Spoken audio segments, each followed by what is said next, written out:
Hello दोस्तों, bloody Sunday YouTube channel पर आपका स्वागत है। हमेशा की तरह आज फिर मैं आप सभी के लिए भूतों की कुछ और सच्ची डरावनी कहानियाँ लेकर आ गया हूँ। तो अगर आपको सच्ची डरावनी कहानियाँ सुनना पसंद है तो जल्दी से हमारे चैनल को सब्सक्राइब कर लीजिए। दोस्तों, हम हफ्ते में कई सारी सच्ची डरावनी कहानियाँ आपके लिए लाते हैं, तो बेल आइकन को ऑल पर सिलेक्ट करना बिल्कुल ना भूलें। तो इसी के साथ दोस्तों, चलिए बढ़ते हैं अपनी आज की कहानियों की ओर और डर को बेहद करीब से देखते हैं। मेरा नाम क्रांति है।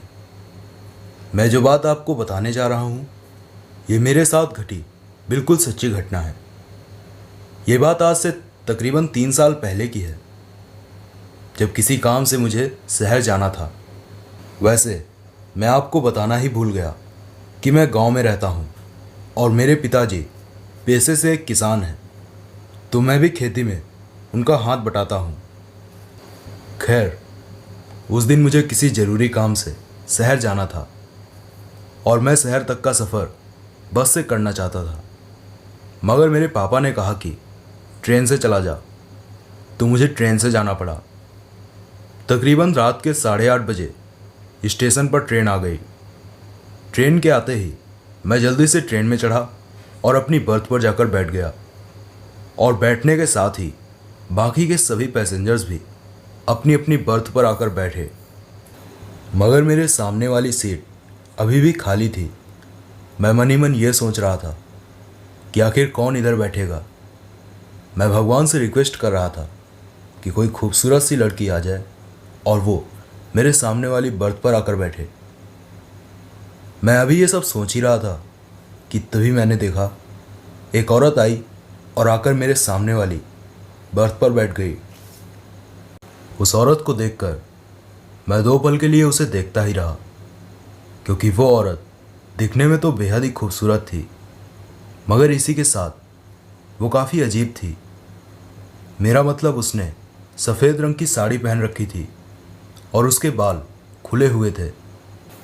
साथ ही उसने अपने गले में एक मोटा लोहे का कंगन पहन रखा था और उसकी आंखें काफ़ी अजीब थी, जैसे कि उनमें कोई भाव ही ना हो। वो बस चुपचाप बैठी मेरी तरफ ही देख रही थी। फिर कुछ देर तक तो मुझे सब ठीक लगा, मगर फिर उस औरत का लगातार मुझे घूरना मुझे परेशान करने लगा। तो मैंने सोचा क्यों ना इससे बात की जाए। तो हिचकते हुए मैंने उस औरत से उसका नाम पूछा।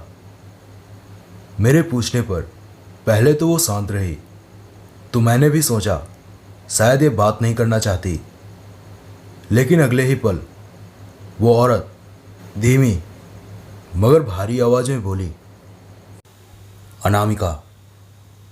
उसका नाम सुनकर मैंने हंसते हुए कहा, ओह अच्छा, अनामिका, बहुत अच्छा नाम है आपका।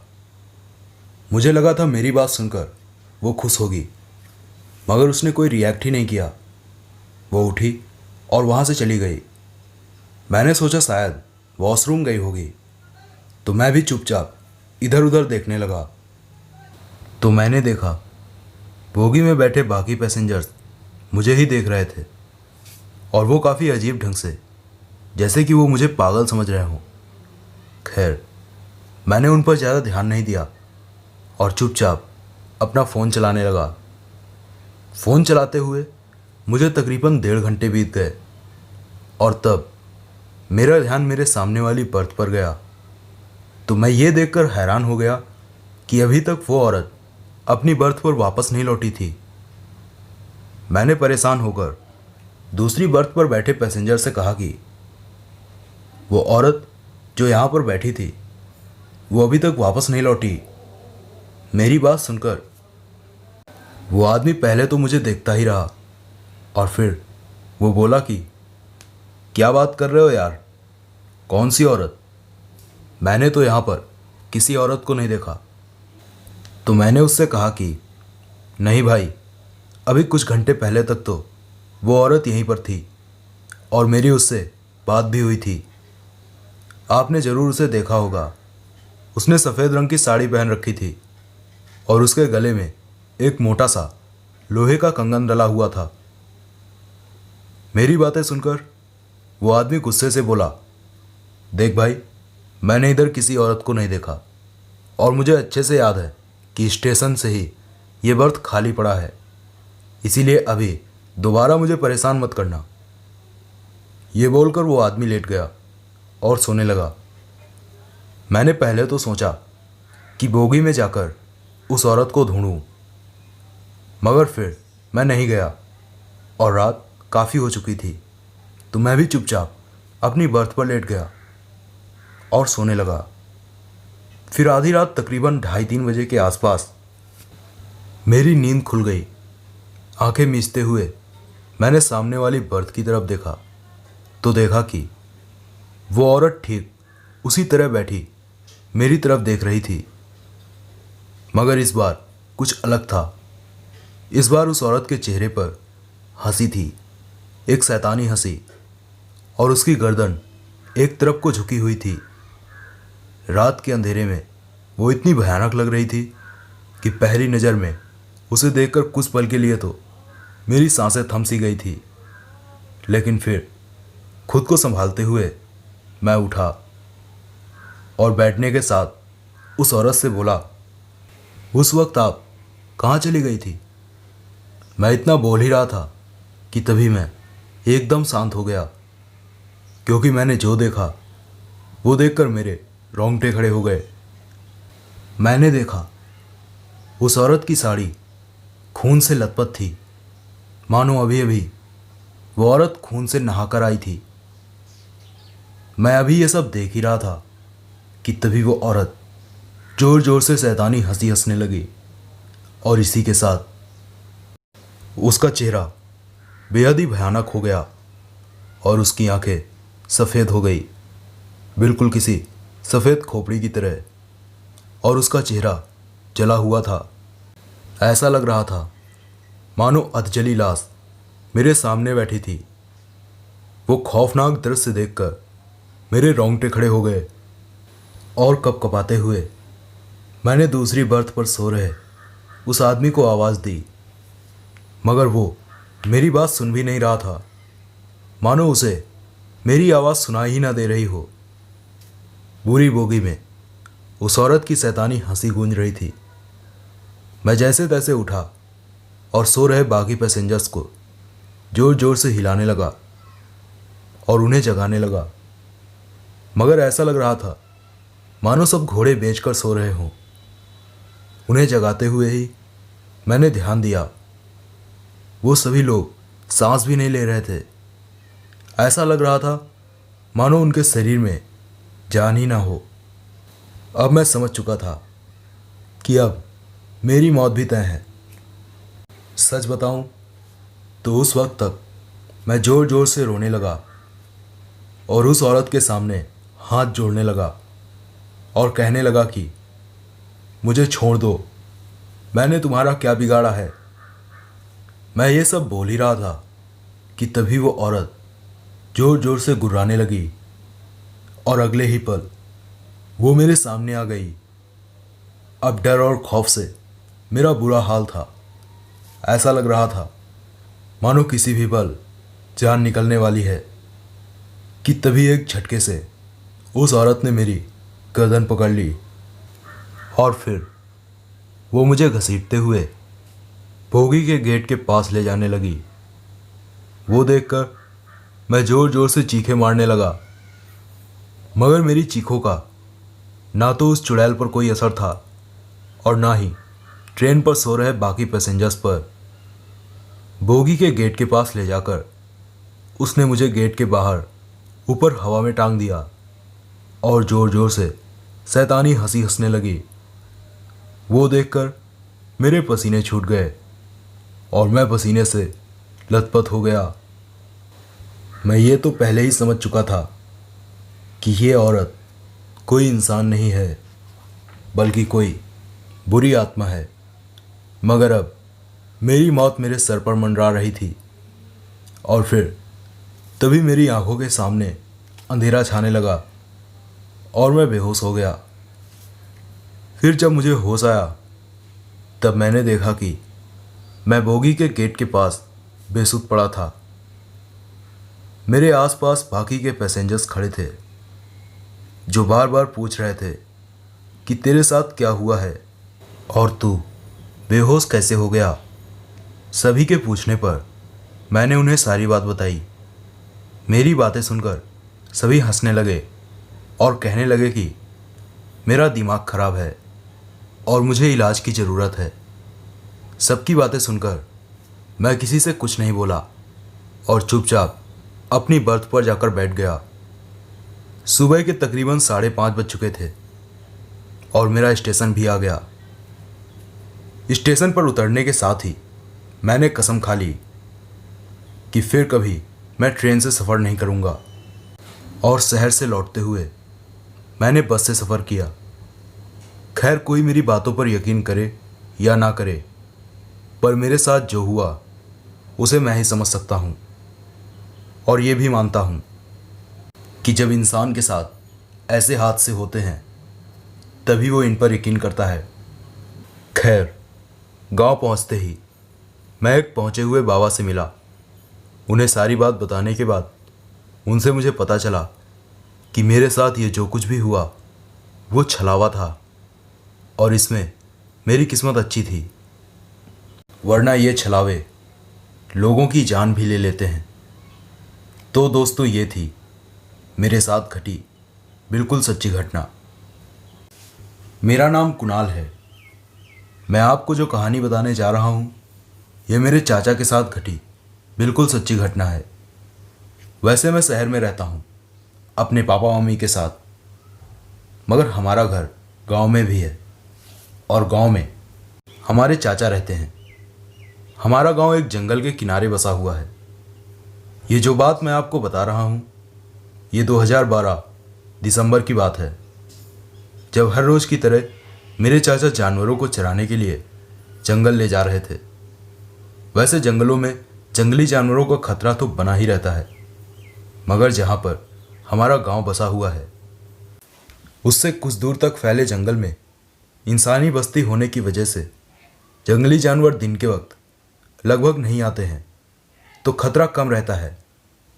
मगर कुछ दिनों से गांव के लोगों के पालतू जानवर जंगल में चरते चरते अचानक गायब हो रहे थे। इसीलिए गांव में दहशत का माहौल था।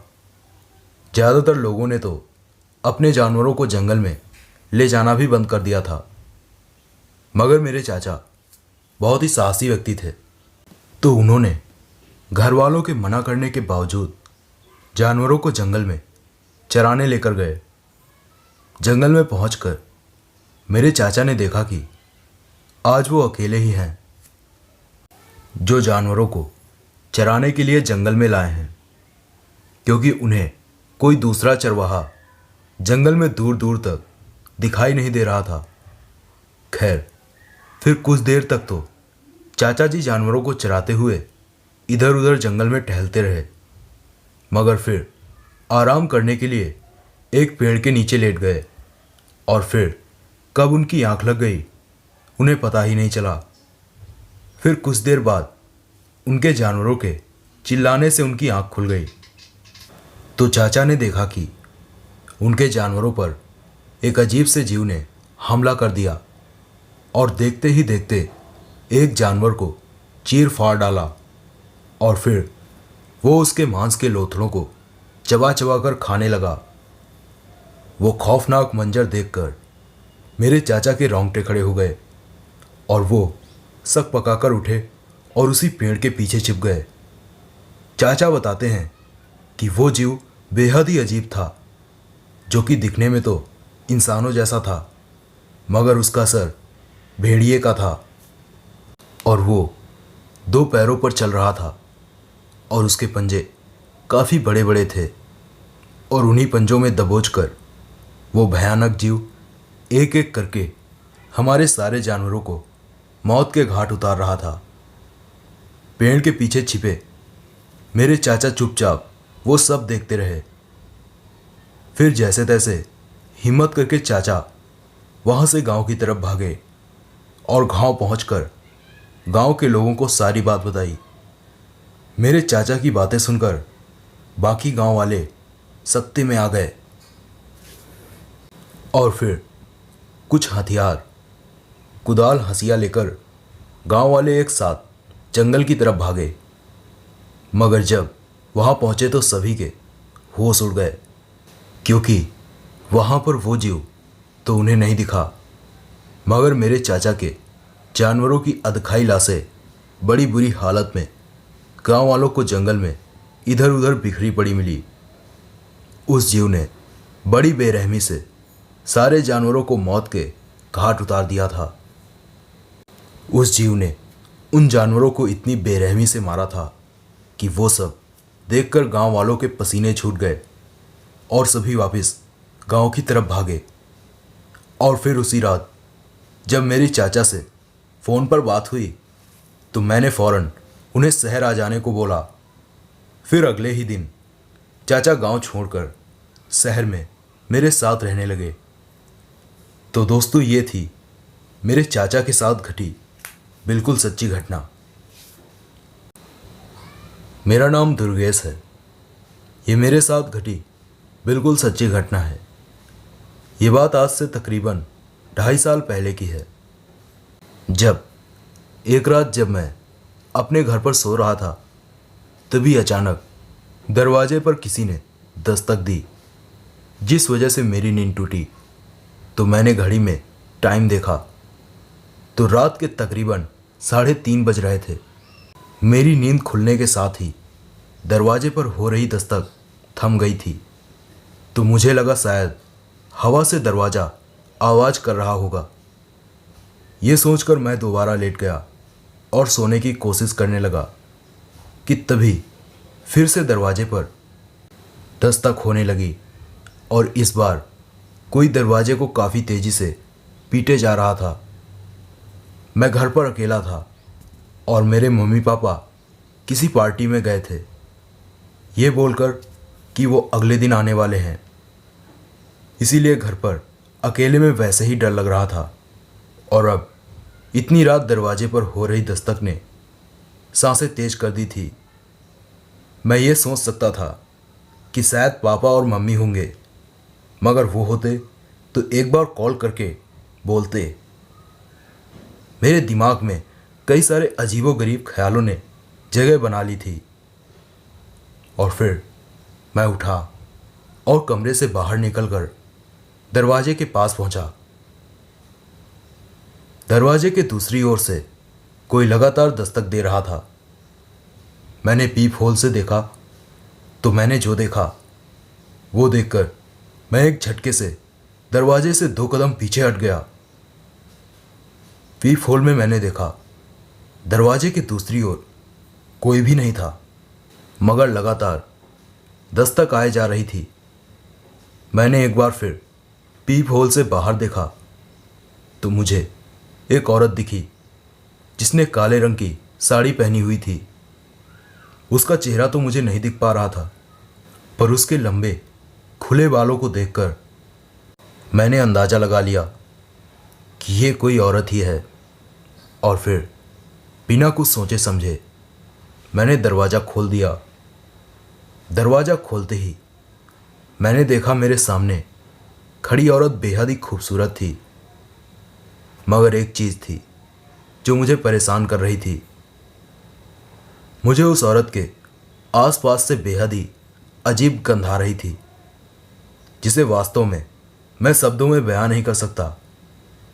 मैंने जल्दी से अपना रुमाल निकाला और अपनी नाक पर रखते हुए उस औरत से पूछने ही वाला था कि क्या बात है, आप इतनी रात गए मेरे दरवाजे पर दस्तक क्यों दे रही हैं। कि मेरे कुछ पूछने से पहले ही वो औरत रोते हुए मुझसे बोली कि भैया, मेरी कार एक पेड़ से टकरा गई है और मेरे हस्बैंड कार में फंसे हुए हैं। उसकी बात सुनकर मैंने उस औरत से पूछा कि कार कौन ड्राइव कर रहा था। तो उसने बताया कि मेरे हस्बैंड ही कार ड्राइव कर रहे थे। उसकी बात सुनकर मैंने उससे कहा कि आप चिंता मत करिए, मैं आपकी हेल्प करूंगा, बस रुकिए, मैं अपनी टॉर्च लेकर आता हूँ। ये बोलकर मैं घर के अंदर चला गया और अपनी टॉर्च लेकर उस औरत के साथ अपने घर से थोड़ी सी दूरी पर हाईवे की तरफ जाने लगा। वो औरत मेरे आगे आगे चल रही थी। अभी मैं उस औरत के साथ कुछ कदम आगे चला ही था कि तभी मैंने जो देखा वो देखकर मेरा रोंगटा खड़ा हो गया। टॉर्च की रोशनी में मेरी नज़र उस औरत के पैरों पर पड़ी तो मैंने देखा उस औरत के पैर उल्टे हैं और पीछे की ओर मुड़े हुए हैं। ये देखना ही था कि मुझे समझ आ गया कि ये औरत कोई इंसान नहीं है और मैं अब इस बुरी आत्मा की चपेट में हूँ और मुझे खतरा है। ये सब ख्याल मेरे जहन में आते ही मैं चलते चलते एकदम से रुक गया और अपने घर की तरफ पलटकर भागने लगा। भागते भागते मैं अपने घर से बस कुछ कदम की दूरी पर था कि तभी अचानक वो औरत मेरे सामने आ गई और तब उस औरत को देखकर मेरे पसीने छूट गए और मैं पसीने से लथपथ हो गया। दरअसल वो औरत अपने असली रूप में आ गई थी जो कि इतना भयानक था कि उसे देखकर मेरी जान हलक में अटक गई थी। उस औरत की आंखें बिल्कुल सफ़ेद थी और उसके आंखों से पुतलियां बाहर निकली हुई थी और उसका चेहरा बिल्कुल सपाट था। मेरा मतलब ना तो उसकी नाक थी ना कान।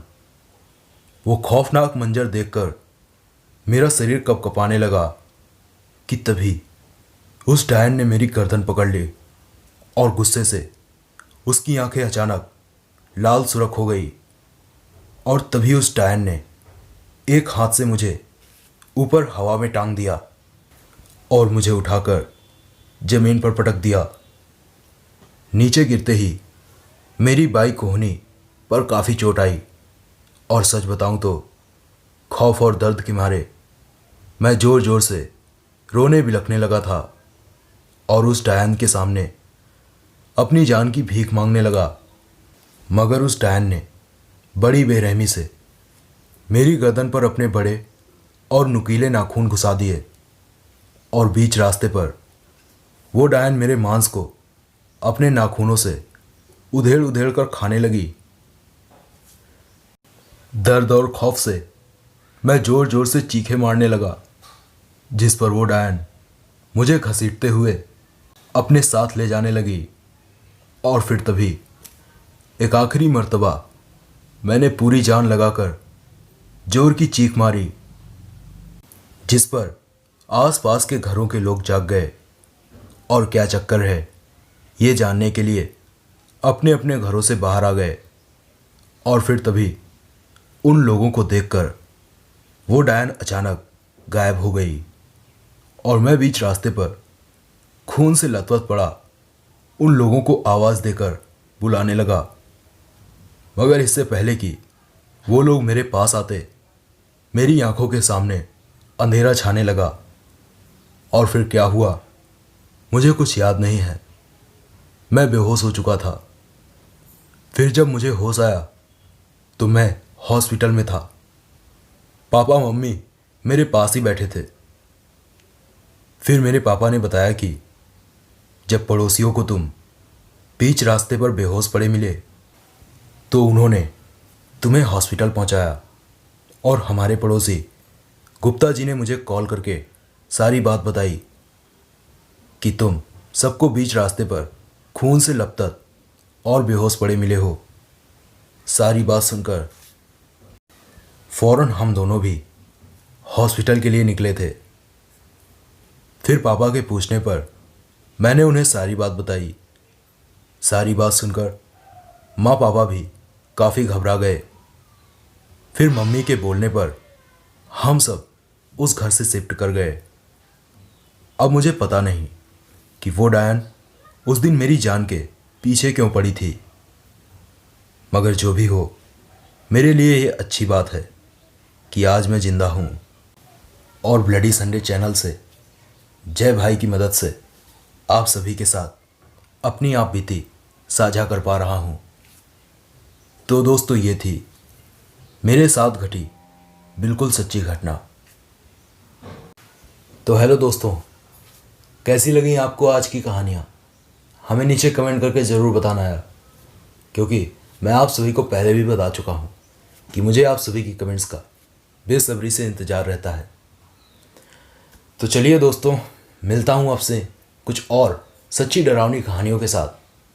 तब तक के लिए देखते रहिए ब्लडी संडे के कुछ और एपिसोड्स जो मैंने आप सभी के लिए अपने चैनल पर पब्लिश कर रखे हैं। और हाँ, अगर आप इस चैनल पर फर्स्ट टाइम आए हैं तो चैनल को सब्सक्राइब करके बेल आइकन को सभी नोटिफिकेशन के लिए ऑल पर सिलेक्ट जरूर कर लीजिएगा, क्योंकि मैं आप सभी के लिए हफ्ते में कई सारी सच्ची डरावनी कहानियाँ लेकर आता रहता हूँ। साथ ही आप में से जो लोग अपने फेवरेट टॉपिक्स मुझे शेयर करना चाहते हैं और अपनी फेवरेट हॉरर स्टोरीज हमारे चैनल ब्लडी संडे पर सुनना चाहते हैं, तो आप सभी के अपने फेवरेट हॉरर टॉपिक्स मुझे नीचे कमेंट करके ज़रूर बताना। मैं पूरी कोशिश करूँगा कि जल्द से जल्द उस पर आप सभी के लिए एक प्रॉपर एपिसोड तैयार करके पब्लिश कर सकूँ। तो इसी के साथ दोस्तों, आज के लिए बस इतना ही। मिलता हूँ आपसे हमारे अगले एपिसोड पर। तब तक के लिए नमस्कार।